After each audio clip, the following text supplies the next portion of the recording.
एक गरीब मजदूर और मजाक।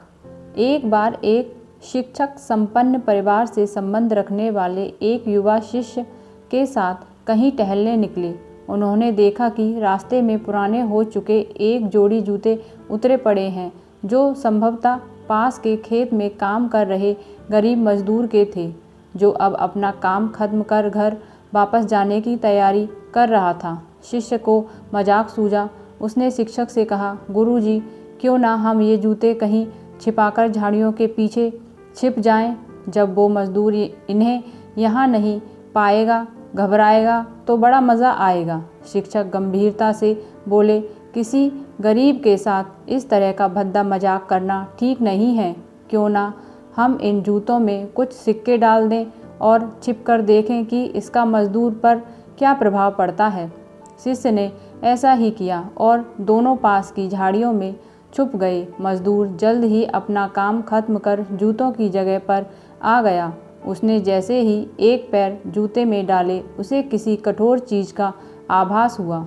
उसने जल्दी से जूते हाथ में लिए और देखा कि अंदर कुछ सिक्के पड़े थे।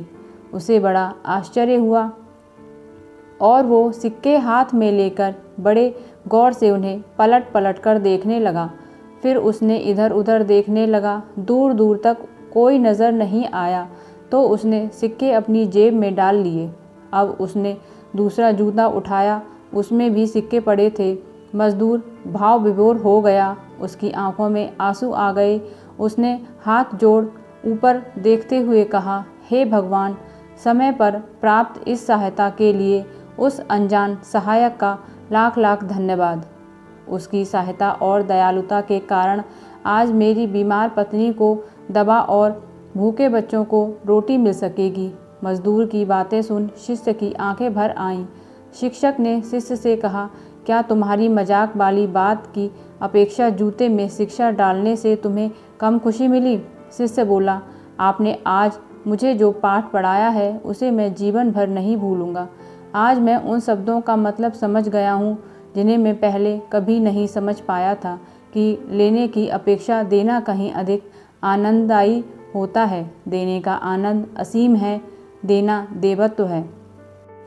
हमें इस कहानी से शिक्षा लेते हुए अपनी अपनी क्षमता के अनुसार ज़रूर कुछ न कुछ दान देना चाहिए और ज़रूरतमंदों की हर संभव मदद करनी चाहिए।